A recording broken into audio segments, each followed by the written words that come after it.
After my grandfather's funeral, my dad inherited $400 million, and the first thing he did was look me in the eye and say, "You're useless now." Then he threw me out of the only home I'd ever known. 24 hours later, I sat in a lawyer's office and she laughed in my father's face.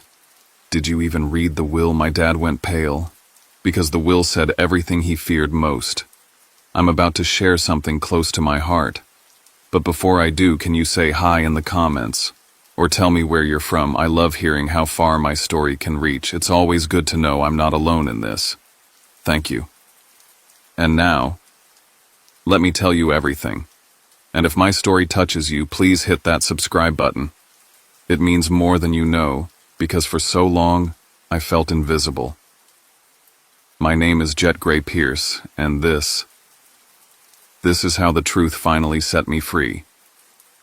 The rain hadn't let up all afternoon. It clung to the stained glass windows of All Souls Church, streaking down in crooked lines that blurred the colors until the saints and angels looked like they were weeping. I sat in the back row clutching the folded program with my grandfather Winston's face printed on it, his smile calm steady as if he knew he would outlast all of this. The organ's low hum filled the vaulted ceiling, and in that cavernous hush I told myself to stay composed, to say goodbye with dignity. But then my father stood up. Roland Pierce, the new heir, the man who had just been handed $400 million, stepped into the pulpit with that perfect smile of his teeth glinting under the dim light. He spoke of our family's legacy and giving back to the community, but not once did my name leave his lips. Not once.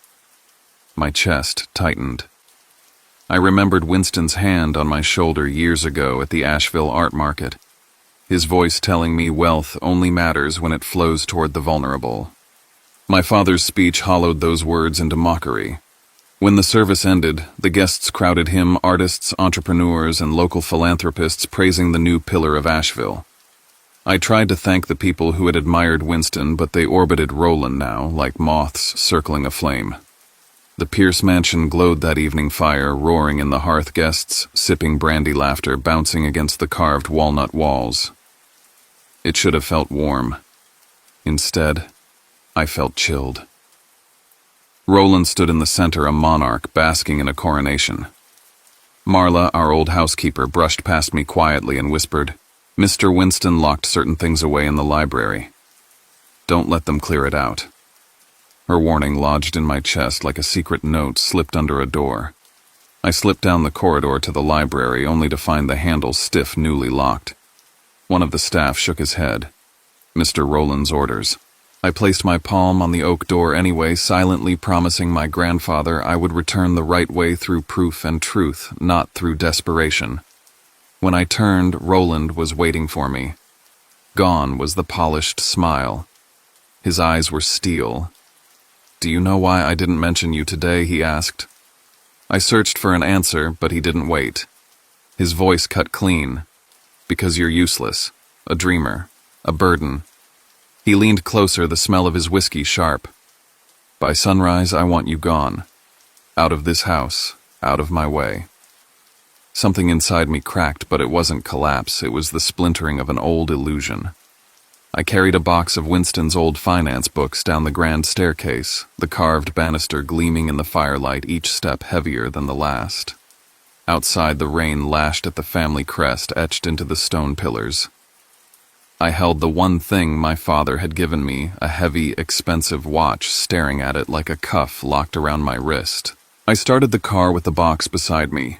Through the rain-streaked windshield, I glimpsed Winston's portrait in the stained glass, and for a fleeting second, I could have sworn he nodded. I pulled out of the gate's headlights, slicing the downpour, my chest burning with grief, humiliation, and a strange ember of defiance.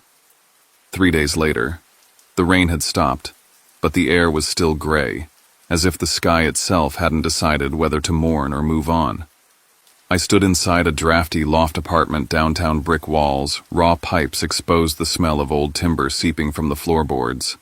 It wasn't the mansion, but it was mine for now. I tore open the box of Winston's books, needing something to anchor me. That's when I noticed it. The spine of a hardcover called Value and Values looked oddly swollen. My pulse quickened. I slid it open and a sealed envelope slid free wax pressed with Winston's initials. My hands trembled as I broke the seal. His handwriting was shaky, but clear. The will protects those who protect others. If you are cast aside, seek out Lila Wren. The right road will never leave you alone. For the first time since the funeral, I exhaled with relief. My grandfather hadn't abandoned me, he had foreseen this. That night I took the watch from my father and listed it for sale. I watched the second hand sweep its last circle on my wrist before I set it down, no longer a gift, just a shackle traded for survival. The next morning I met Caleb at a small coffee shop tucked between galleries, the kind of place Winston used to frequent. We sat at a scarred wooden table, the espresso machine hissing like an old locomotive. I told him everything, the funeral, my father's words, the letter. He listened, jaw tight, then asked, "Do you want revenge, or do you want to build something that lasts?" His question pressed deep. I realized Winston hadn't groomed me for vengeance, but for stewardship. I told Caleb my plan: safeguard the letter, reach out to this lawyer Lila Wren, and prepare to stand my ground even if Roland tried to smear me. Caleb nodded. Then, don't fight him in the shadows. Build in the light. Asheville knows your grandfather's heart. That evening Marla called. Her voice was hushed, almost drowned by static. Roland had locked the library and Winston's office changed the locks entirely. He was preparing an inventory, but she had managed to scan some documents. "I'll send them," she said quickly. "And watch out for a contractor he trusts, he's lining something up." I thanked her, my throat tight because she was risking everything by calling me. When the courier arrived later that night, I ripped open the envelope. Inside was a photocopy of a will addendum in Winston's handwriting. One phrase stood out, circled in heavy ink. "The trust opens only when two push together. 2 keys, 2 signatures." I pressed my fingers to the page, my mind racing. Did that mean Roland couldn't touch the fortune without me? I pinned Winston's letter to the brick wall above my desk beside the new document. I sketched 3 columns in black marker: Legal Lila, Public Community, Project the Cultural Center, my mission board, my vow. I switched off the light neon from the gallery outside, painting the wall with fractured colors. Tomorrow I would call Lila. Tomorrow I would find out what Winston had really set in motion. But as I lay down on the creaking bed, one thought refused to leave me. What exactly did 2 push together mean, and why did I have the sinking feeling that one of those 2 was my father? The glass walls of Lila Wren's office framed the mountains in a pale blue haze, their ridges sharp against the morning light. The place smelled faintly of cedar and ink, the kind of atmosphere that told you every word spoken here would carry weight. I sat across from her, my palms pressed against my knees to keep them from trembling. On the polished steel table lay a folder embossed with Winston's seal. Lila slid the papers toward me. "Your grandfather designed a dual signature clause," she explained, her voice even almost surgical. "Every dollar from the $400 million fund for the French Broad Cultural Center requires 2 authorizations, yours and your father's. Neither one of you can move a cent alone." The words landed like iron in my chest. For a second I thought I had misheard, but the underlined clause was right there in front of me. Alongside it was something even more startling. If the 2 co-executors erupted into public conflict within the first 12 months, the fund would fracture automatically. Half would disperse to Asheville charities, half would be wired directly to me. Roland would be cut out entirely. Before I could form a response, the screen on the table lit up. Roland's face appeared from the oak-paneled office back at the Pierce estate. Behind him, a wall of whiskey bottles glimmered under low light. His tone was smooth as ever. "This is absurd," he said, though his jaw was tight. Lila's eyes didn't flicker. "Did you skip Section 7.2, Mr. Pierce?" she asked, and then read aloud the trigger clause about public disputes. I watched my father's expression shift from smugness to something close to panic. He tried to sound commanding. "I will contest this in court." She leaned forward. "By filing, you create the very public dispute that strips you of control. The clause is self-executing. The moment the community hears of it, reporters will line up at your gates." I sat still, absorbing the symmetry of Winston's design.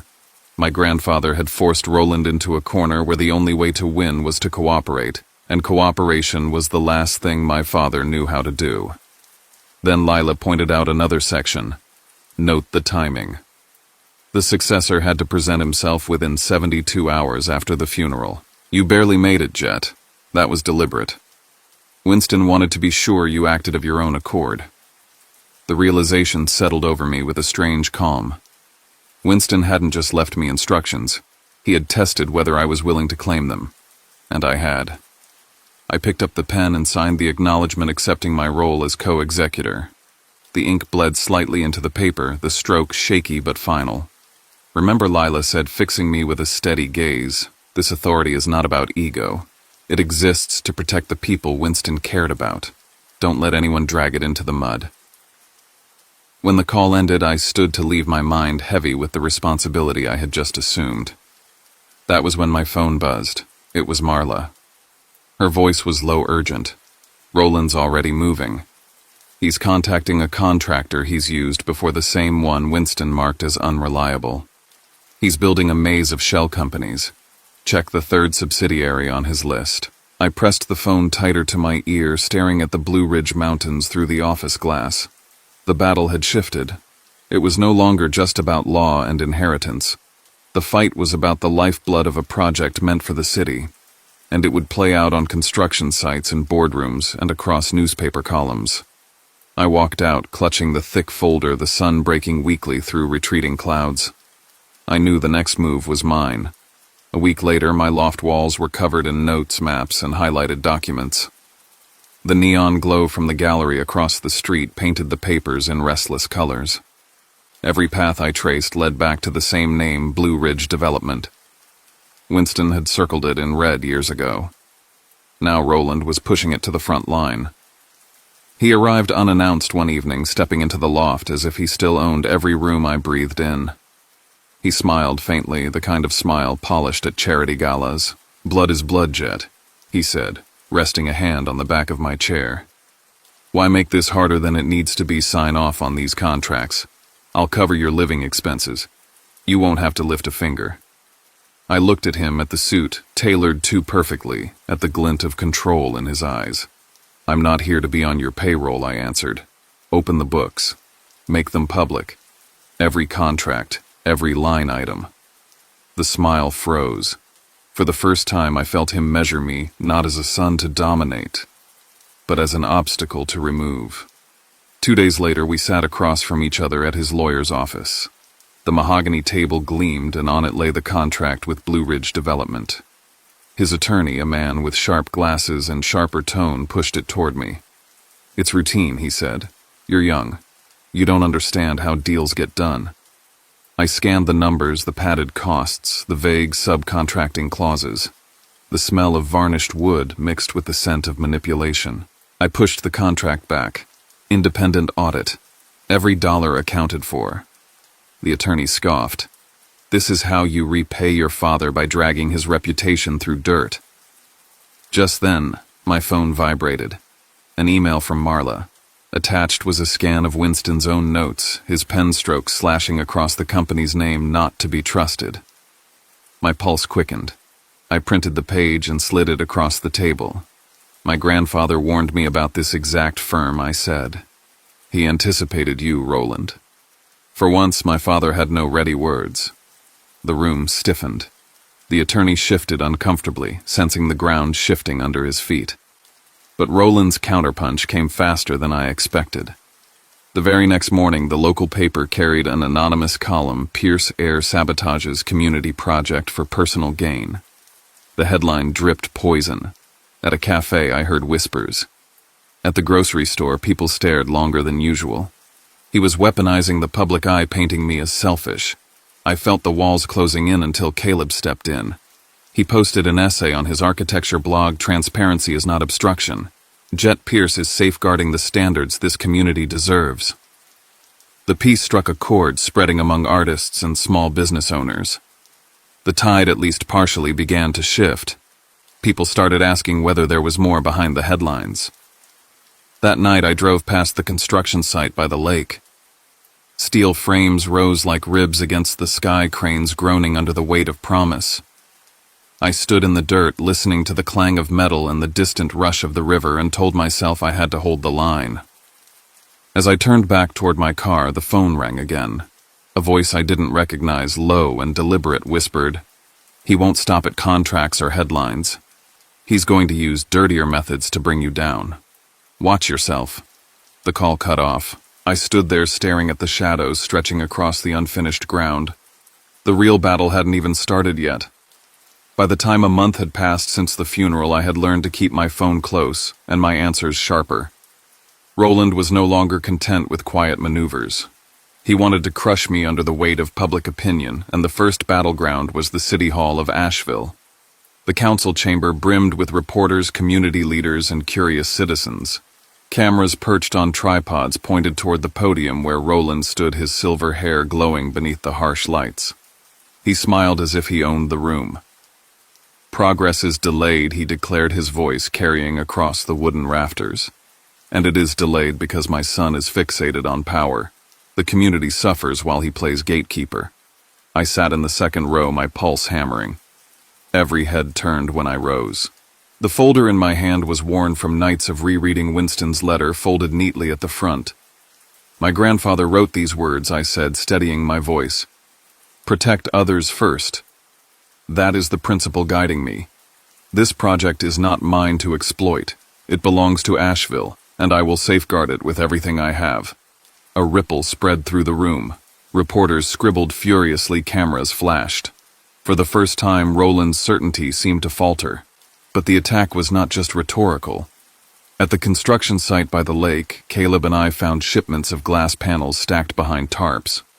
At first glance, they looked identical to the approved material, but the quality was inferior, brittle enough to crack in winter frost.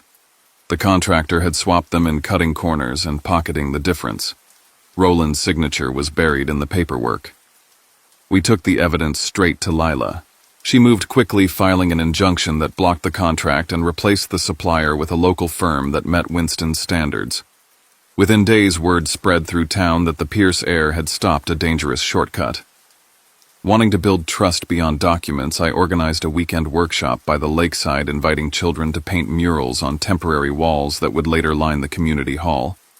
The laughter of children mixing with the sound of brushes was louder than any headline Roland could buy. The local paper ran a piece titled, "Jet Pierce Carries Winston's Torch." For the first time, strangers in coffee shops nodded at me with respect instead of suspicion. Roland appeared on site not long after. His shoes sank into the damp soil as he approached, eyes hard as stone. "You think you've won a round," he said quietly. "But you've only just opened the war." I met his stare without lowering mine. It was the first time in my life I didn't flinch under his voice. That night, an official envelope arrived. The city council was instituting monthly oversight sessions for the project, open to the press and public. Every argument, every signature, every misstep would be displayed under bright lights. I understood immediately what it meant. The fight had moved onto a stage Roland could no longer control alone. It would either expose him or destroy me. By November, the cultural center stood nearly complete, its glass facade catching the pale sun and reflecting the Blue Ridge peaks. The air carried the bite of approaching winter.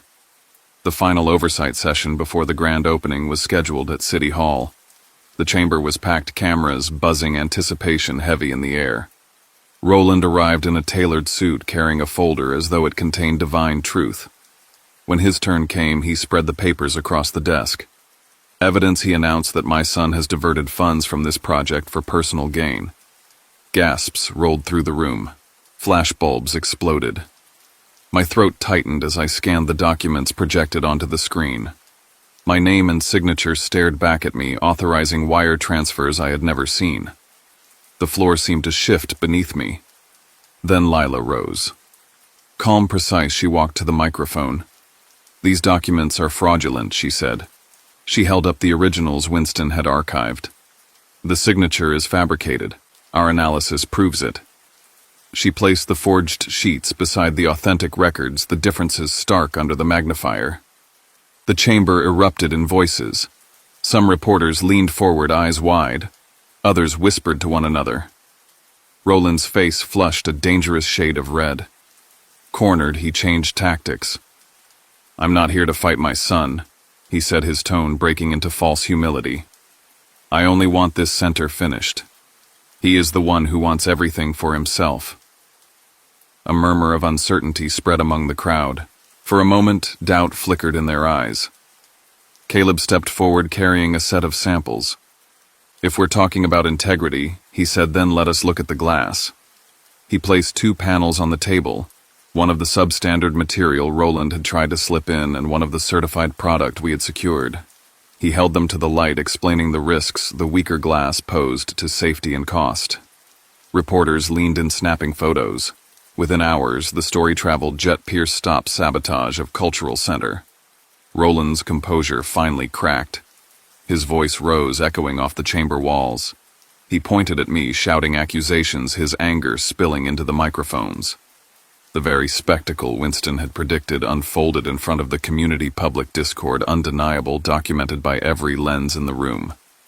I sat frozen, heart-pounding, but underneath the fear was a pulse of something steadier. For the first time, the imbalance was visible to everyone, not just me. When the council adjourned, their verdict was clear: the project would continue under strict supervision, and the record would show Roland's outburst for what it was. Outside, the press swarmed with questions, their attention divided, but no longer tilted entirely against me. As I stepped into the cold November air, the courthouse clock chiming above me, I knew the next clash would not be in council chambers or legal filings. It would come at the grand opening under the glass and steel my grandfather envisioned, when light and shadow would finally confront each other without disguise. December arrived with a brittle blue sky that seemed made for glass and light. The French Broad Cultural Center gleamed in the winter sun, its wide windows catching every ray and throwing it back against the mountains. The plaza was packed, artists laying out their work on easels, food stalls curling smoke into the air, music spilling from fiddles and guitars. Asheville had turned out in full force. I waited behind the stage, palms damp, heart beating in a rhythm too fast.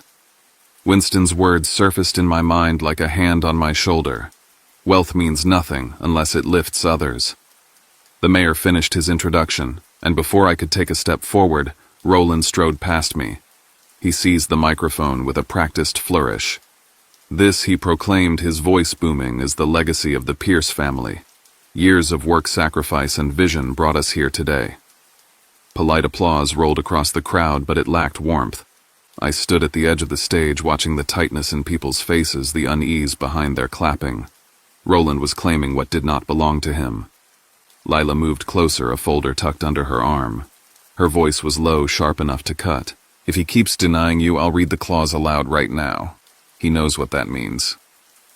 Roland glanced back, catching her eyes, and for the first time I saw something flicker across his expression. Fear, however brief. Still, he clung to the microphone. I stepped forward, not to wrestle the mic from his hand, but to speak beside him. My voice carried across the plaza. "We're not here today for a single name," I said. "We are here because of a shared vision. Winston Gray taught me that wealth only matters when it flows toward the community. That is what stands before us now, something built not for possession, but for all." The applause that followed was not polite. It was full-throated, genuine, rising from the heart of the crowd. Cameras snapped. Roland lowered the microphone, suddenly small in the space he had tried to dominate. When it came time for the ribbon cutting, I held the scissors with Caleb at one side and a line of children at the other, their paint-stained hands clutching the bright red strip. Roland remained in the front row, stiff and silent, his face pale with rage. As the ribbon fell, sunlight pierced through the glass walls and spilled across the plaza. It caught in the murals the children had painted, spread across the stone like a blessing. The cheer rose, swallowing Roland's silence. I let him sit there, invisible in the front row, while I gave the spotlight back to Winston's name and to the people Winston had always believed in. That night, the papers carried a single headline: "Jet Pierce, Guardian of the Gray Legacy." The opening passed into memory, but its echoes lingered in every conversation on the streets.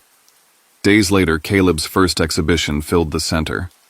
Light pooled over canvases painted by local artists, the scent of pine from wreaths along the windows mixing with the murmur of guests. Roland was nowhere to be seen. His name filled the newspapers, instead attached to words he had never wanted near him: forgery, sabotage, disgrace. The forged documents he had tried to wield were dissected in print. He still possessed his inheritance, but without the spotlight he had starved for. The community had turned away their judgment, final in its silence. The legal formalities concluded. Under Winston's will, I received 3 properties: the mountain lodge where I had once hidden from Roland's storms, a downtown apartment, and the lakefront land on which the center stood. They were more than assets. They were anchors, proof that independence had finally become something solid under my feet. During the exhibition, a girl no older than 8 tugged at my sleeve. She handed me a drawing, Winston and me standing side by the lake with the glass building rising behind us. My throat closed. For a moment it was as if he were still here, watching, nodding. Later that evening, Marla led me to a drawer inside the director's office. She placed a sealed envelope in my hands. Winston's handwriting stretched across the paper. If you are reading this, it means you have protected more people than your father ever could. That is the greatest victory I could ask of you. I read the words in silence, the noise of the exhibition muffled through the glass. Something within me coiled tight for months, maybe years, unraveled. The circle had closed. I stepped outside as the evening fell, the center glowing behind me. The lake mirrored the lights, a calm surface that seemed to hold both the past and the promise of tomorrow. Called useless, I whispered to the water.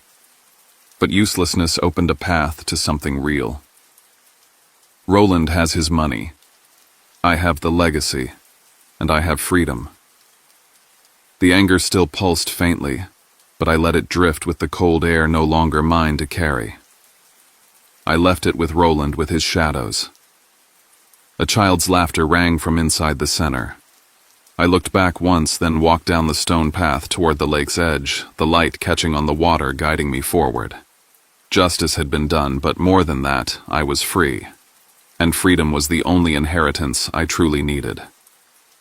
A month had passed since the grand opening, and the town still carried the glow of that December day. The center by the lake had become more than glass and stone, it had become a heartbeat.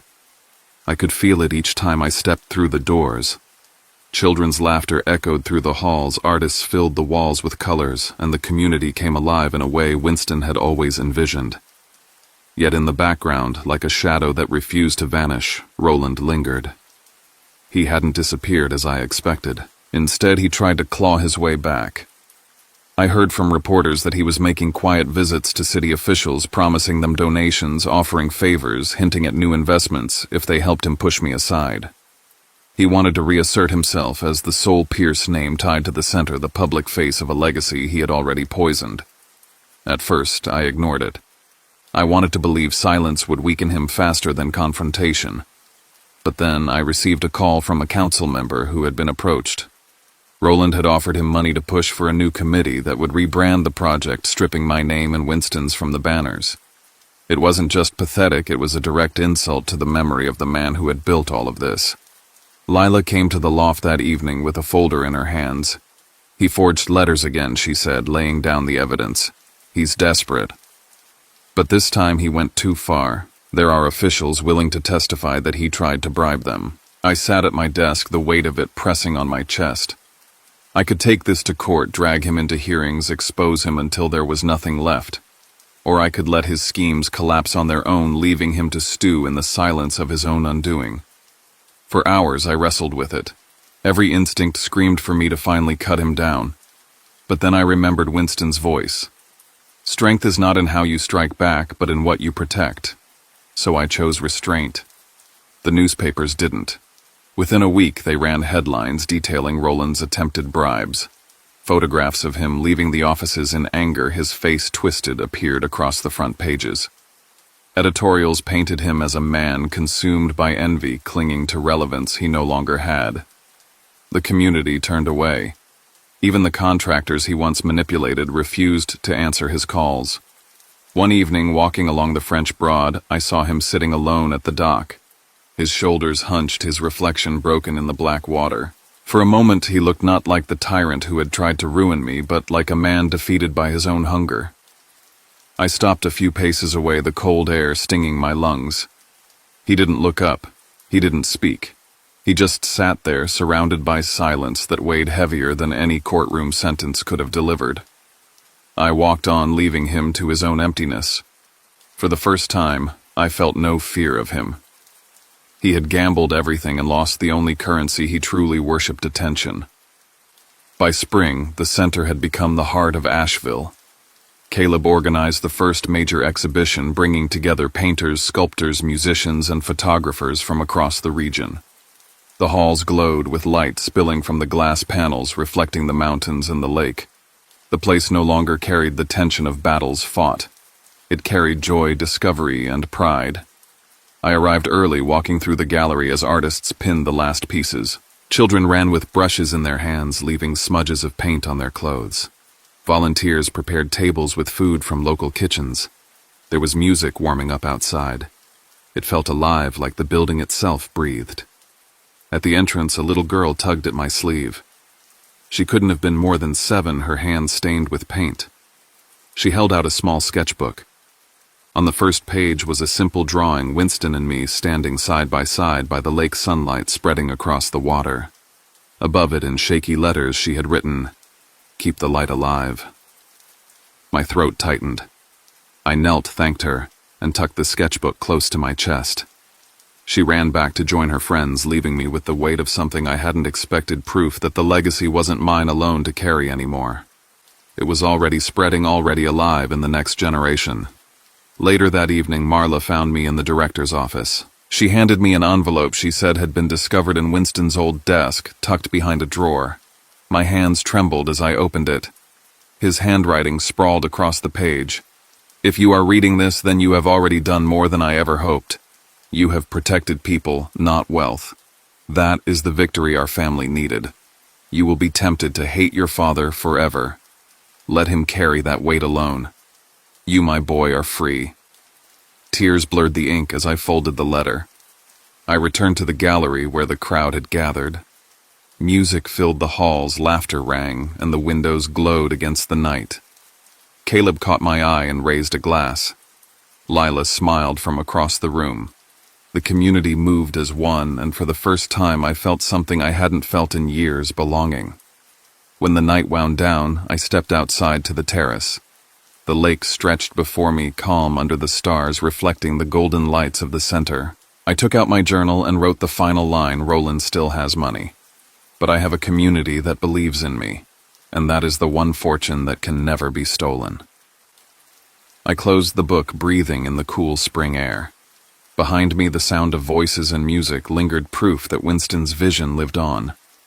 Ahead of me, the path curved along the lake, lit by lanterns placed by volunteers.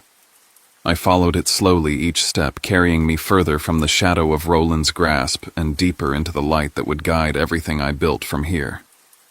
I no longer carried the name Pierce as a burden. I carried it as a promise. The journey you've just followed wasn't only about inheritance or the clash between father and son.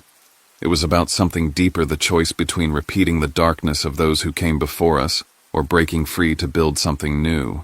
Jet discovered that true legacy isn't measured in bank accounts or property deeds, but in the lives touched, the voices empowered, and the community that rises stronger because of one person's decision to stand firm. Roland's hunger for control left him isolated, while Jet's willingness to protect, rather than retaliate, gave him the one wealth that cannot be stolen: trust, belonging, and freedom. The center by the lake became more than a building. It became a mirror of Winston's vision and a testament that light always finds a way to pierce through shadows. As you close this chapter with me, I invite you to think about your own story. What are you protecting? What legacy will you leave behind? Perhaps it isn't grand or public, but even the smallest act of truth, of courage, of kindness can ripple farther than we imagine. If this story moved you, if you found yourself in its echoes of struggle and renewal, then stay with us. Subscribe now so you won't miss the next journey into the hidden corners of family betrayal and redemption. Each story brings a new chance to reflect, to heal, and to step closer to your own light.